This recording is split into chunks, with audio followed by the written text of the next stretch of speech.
Assalamualaikum warahmatullahi wabarakatuh. Alhamdulillah, wassalatu wassalamu ala rasulillah wa ala alihi wa sahbihi ajmain. Rabbi shrah li sadri wa yassir li amri wahlul 'uqdatam min lisani yafqahu qawli. Yang dikasihi pengacara majlis, yang berhormat Datuk Romani Wan Salim, Ahli Majlis Mesyuarat Kerajaan Negeri, merangkap pengurusi Jawatankuasa Tetap Penerangan, Komunikasi dan Multimedia, Perdagangan Dalam Negeri, Hal Ehwal Pengguna. Yang berhormat Datuk Hajah Halimatun Saadiah Saad, Ahli Majlis Mesyuarat Kerajaan Negeri, yang juga Ahli Dewan Undangan Negeri Bukit Kayu Hitam. Yang berhormat Tuan Haji Azhar Ibrahim, Ahli Dewan Undangan Negeri Ayak Hitam. Ni Dun Ayak Hitam.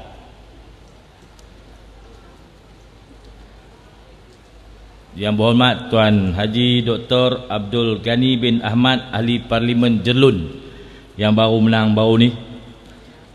Menang banyak mana Ustaz?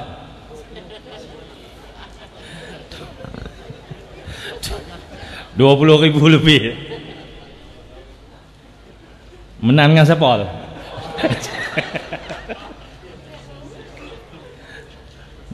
Cucuk orang kuat lah. Ahli-ahli yang berhormat, yang bahagia Datuk Haji Muhammad Fauzi Mustafa, Timbalan Setiausaha Kerajaan Negeri Pembangunan, yang baru memulakan tugas beliau dinaikkan pangkat daripada Pengarah Tanah dan Galian. Yang bahagia Datuk Haji Mat Suhaimi Abdul Rahman, Pengarah Tanah dan Galian Negeri Kedah, yang turut bersama kita pada pagi ini. Yang berusaha Encik Muhammad Mahzi Haji Ibrahim, Pegawai Daerah Kubang Pasu, Ustaz Yusri bin Man, Imam Masjid Haji Ismail Batu 18, Ketua Jabatan Negeri dan Persekutuan, turut bersama kita pada pagi ini ialah Ketua Polis Daerah Kubang Pasu. Tuan-tuan, puan-puan yang dikasihi sekalian, saya jumpa ramai rakan-rakan daripada Wisma Darul Aman yang kini ditugaskan di daerah Kubang Pasu, yang meliputi dua kawasan parlimen, iaitu Kubang Pasu dan Jerlun. Tuan-tuan beruntung kerana sebahagian besar daripada pegawai tinggi kerajaan yang ditempatkan di Kubang Pasu sekarang ini adalah daripada BIPEN, Bahagian Perancangan Ekonomi Negeri. Saya yakin dengan kehadiran pakar-pakar pembangunan, tuan ini adalah engineer yang mereka cipta plan Kedah 2035. Cik Mazi Ibrahim di BIPEN dulu, dia yang lead Kedah 2035. Sekarang ini ditempatkan di Kubang Pasu. Saya yakin Kubang Pasu akan membangun dengan lebih pantas. Kubang Pasu dan juga Jerlun ini akan lebih pantas daripada daerah-daerah lain dengan kehadiran pegawai yang begitu komited dan memahami proses kerja-kerja pembangunan negeri yang telah mereka lakukan selama ini. Saya ucap tahniah kepada penduduk Kubang Pasu, Jerlun, yang akan dikemudikan oleh para pegawai yang begitu banyak pengalaman. InsyaAllah akan ada kebaikan yang banyak kepada tuan-tuan sekalian. Pertama sekali syukur di atas nikmat yang banyak yang Allah bagi kat kita pada pagi ini, dapat berkumpul di Masjid Batu 18 ni untuk majlis penutup program Jelajah Kedah Sejahtera yang dianjurkan oleh portfolio Datuk Wan Romani. Sebelum ni banyak daerah dah kita pergi. Ini daerah yang terakhir untuk tahun ni lah. Tahun depan ada lagi. Tuan-tuan sekalian, jelajah ini kita jalan walaupun masa kempen pilihan raya itu. Pasal kita bukan nak main kempen, kita main nak bertemu dengan rakyat, dan kita buat semua program di pekarangan masjid untuk kita tunjukkan bahawa masjid ada banyak fungsi, dan salah satu fungsinya ialah untuk menghimpunkan orang ramai dengan kerjasama agensi-agensi jabatan negeri dan persekutuan untuk memberi khidmat dan penerangan berkenaan dengan perkembangan semasa kerajaan negeri. Dan alhamdulillah 5 program telah dapat diselesaikan. InsyaAllah terdepan YB1 kata nak buat lagi 10, tapi kena jadi kerajaan lagi lah.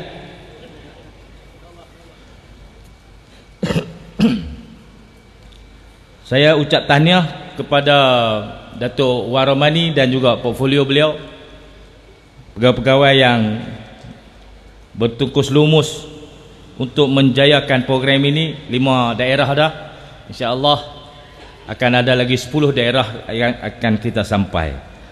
Tuan-tuan sekalian, kita baru melepasi satu proses demokrasi yang berlaku di negara kita, iaitu pilihan raya umum ke-15 peringkat parlimen. Selepas pada ini kita tunggu hujan seriak sikit, kemarau sikit, kita buat pilihan raya negeri.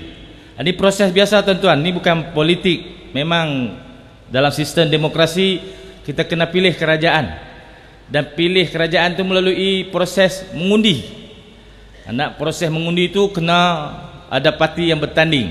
Nak bertanding kena tubuh parti, nak tubuh parti kena ada orang.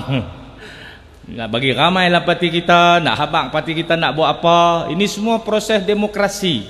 Dan tuan-tuan boleh pilih parti mana tuan-tuan nak masuk, parti mana tuan-tuan yakin, lebih percaya, lebih bersedia untuk tuan-tuan serahkan amanah dan tanggungjawab kepada mereka, bagi mereka mengendalikan perjalanan pentadbiran pembangunan negeri ini.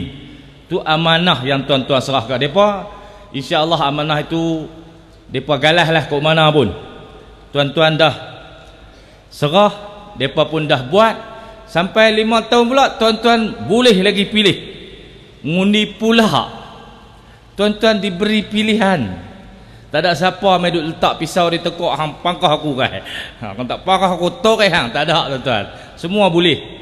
Tuan-tuan, atas kebijaksanaan dan maklumat yang banyak sekarang ini, orang dah bebas membuat pilihan. Dr. Haji Abdul Ghani ni mana duk sangka dia nak menang 20,000.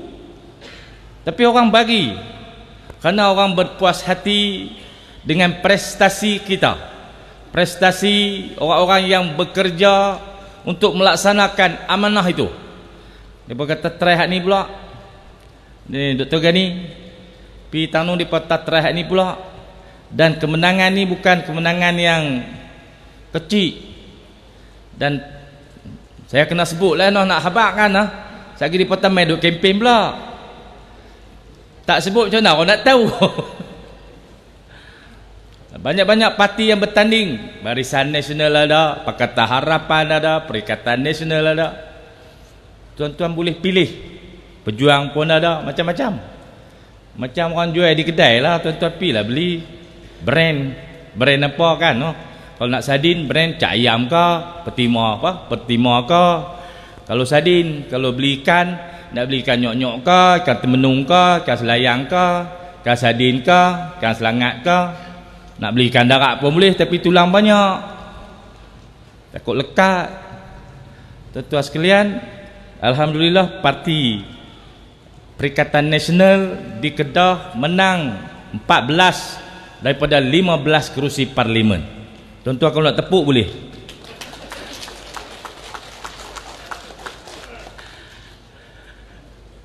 Ni bukan kempen tau, habaq je. Pasal menang sungguh. Bukan baru nak suruh undi dah. Undi dah. Pangkah dah. Selesai dah.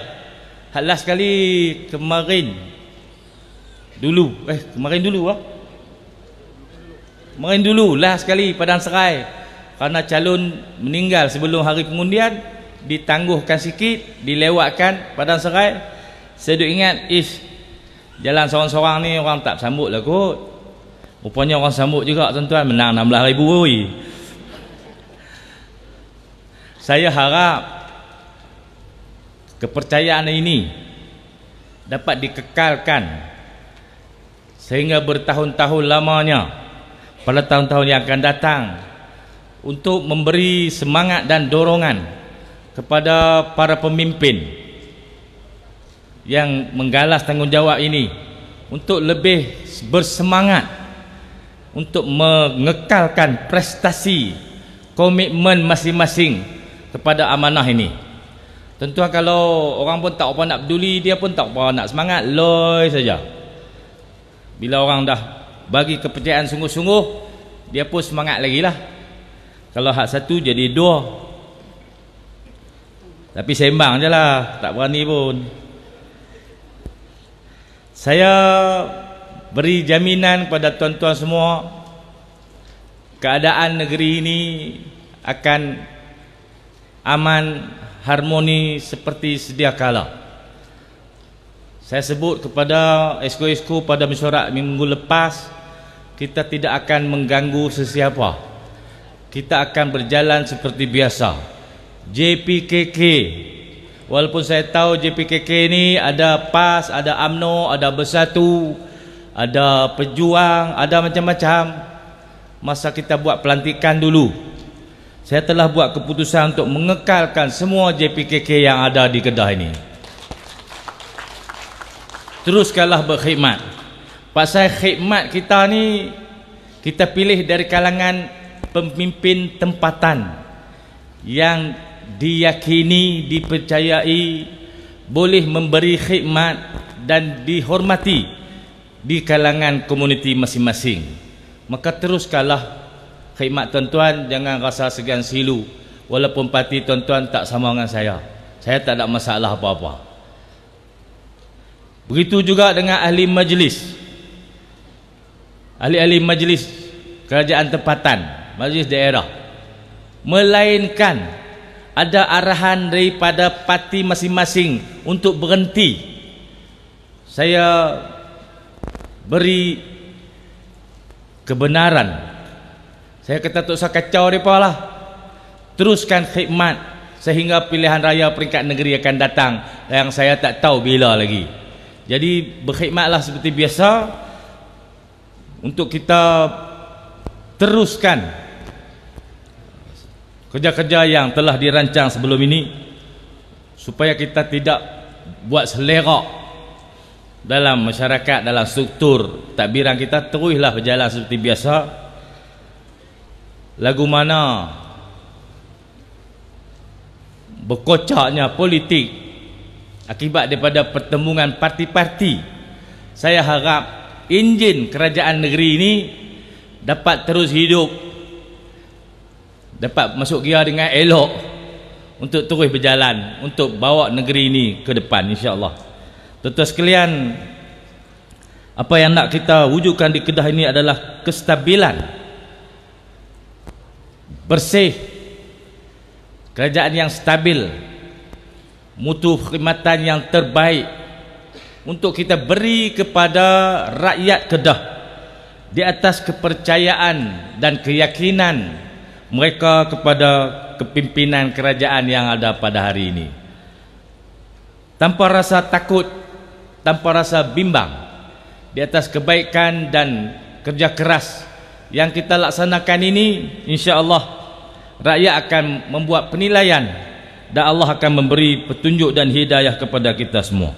Tuan-tuan sekalian, semua kerja-kerja tugasan yang dibuat, baik di mana saja posisi kita sebagai pemimpin, sebagai pegawai kerajaan, sebagai pemimpin masyarakat, sebagai ahli-ahli majlis, sebagai JPKK, semua itu ada nilai di sisi Allah Subhanahu wa taala. Baik balasannya baik, buruk balasannya buruk.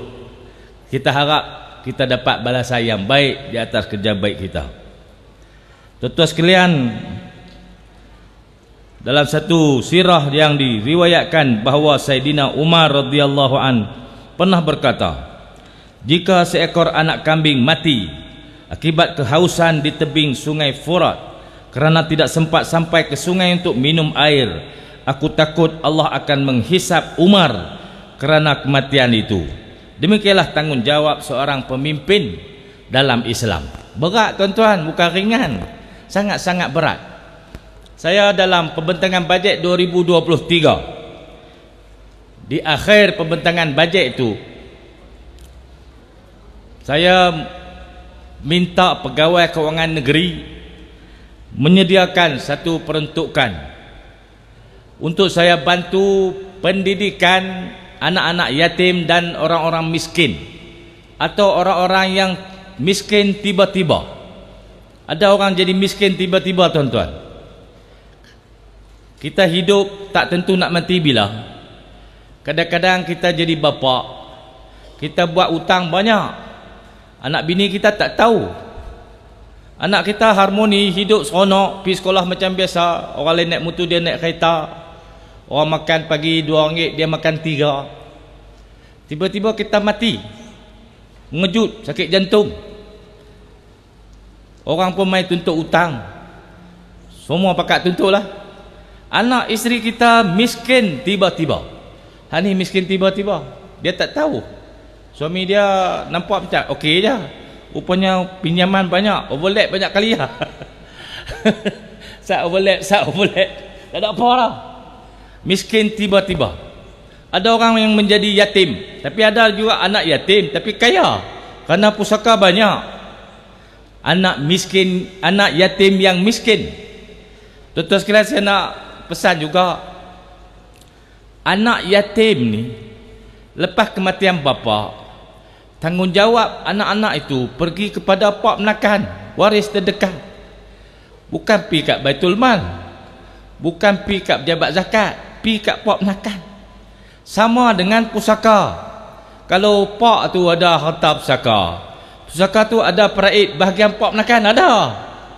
Bahagian pak menakan, saudara kandung lelaki lebih banyak pada bahagian mak, bahagian ibu, bahagian pak menakan lelaki. Tapi bila tanggungjawab, pak menakan lari. Pak menakan tak mau, pak menakan kata mak hang ada. Mak dia ada, pilah kerja, pemakit ke, basuh kayu rumah orang ke, pilah kerja. Tapi kalau ada harta, pak menakan tunggu. Bila nak sampai panggung aku ni? Tuan-tuan, ni tak betul. Kena berbetulkan amalan kita. Kalau anak menakan kita kematian ayah, sekiranya ada harta, panggung kita ada.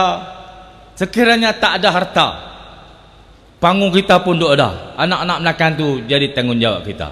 Jadi kena ambil perhatian elok-elok supaya masyarakat kita ni betul.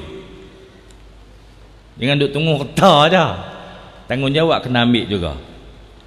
Tuan-tuan sekalian, anak-anak yatim yang miskin, orang-orang yang miskin tiba-tiba, orang buat bendang yang tak boleh buat bendang kerana bendang dah jadi dalam, kerana hujan lebat, bendang tak ada kering langsung, mesin lekat. Ramai orang terlibat dengan keadaan itu. Penoreh getah yang tak boleh menoreh kerana hujan selalu. Semua ini, tuan-tuan, perlu perhatian daripada kerajaan setakat kemampuan kerajaan. Untuk tujuan itu, kita umum dah bulan 10, bulan 11 baru-baru ini, untuk sediakan peruntukan 5 juta ringgit bagi membantu anak-anak yatim, orang-orang miskin, pesawah padi dan penoreh getah yang terputus perbelanjaan untuk meneruskan pendidikan anak-anak. Makan banyak orang bagi, tuan-tuan. Ramai orang bagi makan, banyak orang tolong. Tapi pendidikan yang akan mengeluarkan anak-anak yatim ini daripada belenggu kemiskinan pada masa depan, kita akan beri keutamaan supaya mereka dapat hidup dengan lebih baik. Kita lah, kerajaan lah sebagai ganti ayah mereka yang telah pergi. Pasal Allah janji dengan kita, kalau kita berbuat baik dengan anak yatim dan orang miskin ni, Allah jamin kebaikan dalam hidup kita di dunia dan di akhirat, insya-Allah. Tuan-tuan sekalian, masjid,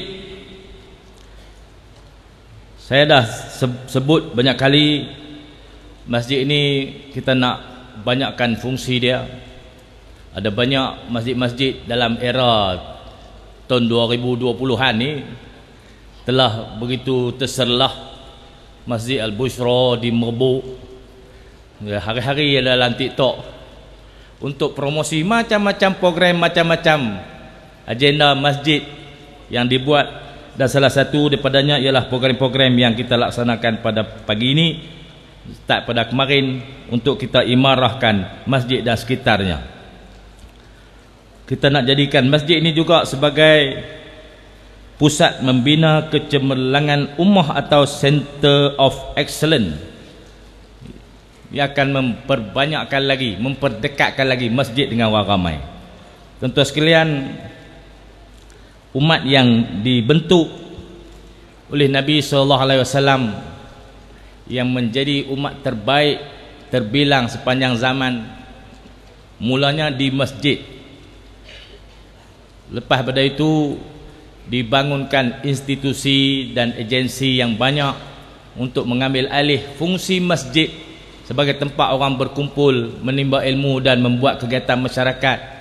InsyaAllah masjid tidaklah wajar sunyi daripada program-program ini semua, dalam kita menghidupkan juga institusi-institusi lain.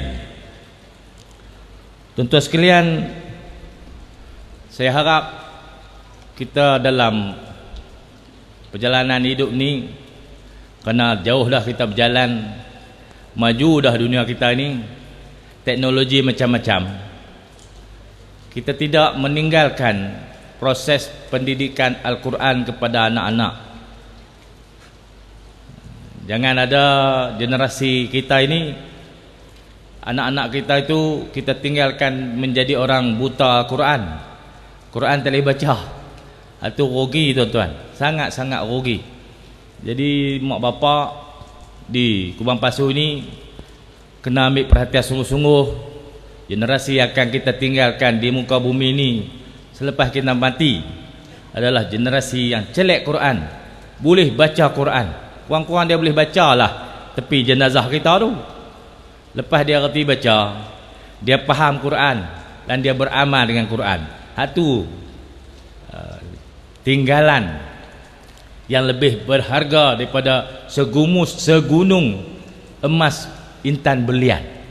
Anak-anak yang reti baca Quran. Harap-harap kita semua dapat tinggalkan waris yang faham, yang beramal dan berpegang teguh dengan Islam ni.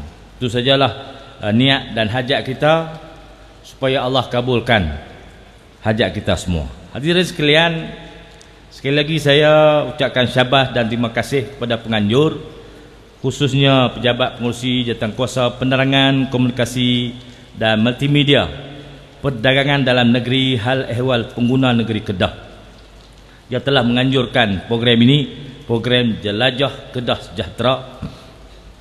Hari ini ada program penyerahan geran tanah. Saya tunggu pilihan raya habis dulu. Selesai pilihan raya kita bagi geran tanah. Saya takut duk bagi masa pilihan raya pun ni orang kata kita kempen. Orang ni macam-macam tuan-tuan, dia bukanlah macam kita semua. Ada dia nak cari pasal, nak cari salah kan. Jadi kita dah elak benda-benda yang boleh menimbulkan spekulasi yang tidak benar. Pas pada ni kita bagilah geran. Ada banyak kelulusan sebelum Datuk Fauzi mai jadi Timbalan Tiosa Kerajaan Pembangunan ni, dia pengarah PTG. Sebelum tukar pada Datuk Mak Suhaimi, kita ada lulus tanah, geran tanah 485 pucuk dalam mesyuarat bulan ni ya. Bulan ini bulan lepas kan Datuk ni. Bulan lepas. Sebelum itu pun ada ribu-ribu geran tanah yang telah diluluskan, dan kita akan mula menerbitkan geran-geran tanah untuk diberi kepada penduduk negeri Kedah yang telah diluluskan permohonan geran tanah masing-masing. Untuk penerima-penerima geran pada pagi ini saya ucap tahniah. Janganlah boleh geran pergi jual pula. Kawan pun duk tunggu geran, ada orang duk tunggu nak beli ya. Dosa jual, payah nak dapat geran tanah, payah. susah. Hak tu yang kita ada pun.